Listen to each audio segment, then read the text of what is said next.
Apa beza scalping dengan swing trading? Scalping adalah fast-paced trading style di mana kita in and out daripada trade dalam masa yang sangat singkat, mungkin dalam masa beberapa minit ataupun saat. Yang kedua adalah kita fokus kepada pergerakan yang kecil dan kita buat trade secara berkala. Okay, mungkin kita aim take profit sebanyak 10 hingga 15 tick dan kita akan buat trade beberapa kali. Yang ketiga adalah kita akan fokus kepada screen time yang sangat lama. Okay, contoh bila kita trade, kita akan tengok pada screen buat jangka yang masa lama. Kita kena tenung je chart tu, okay, sampai setup tu keluar.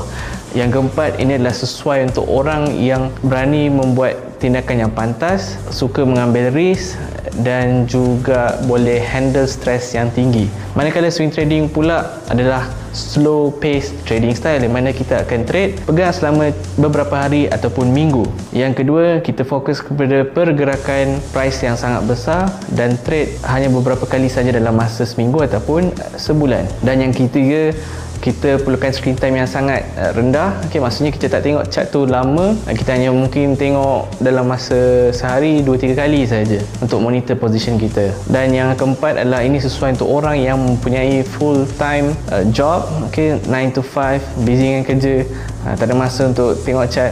Ini sesuai untuk anda. So kalau tuan-puan boleh komen dalam chat mana satu yang tuan-puan suka, sama ada scalping ataupun swing trading.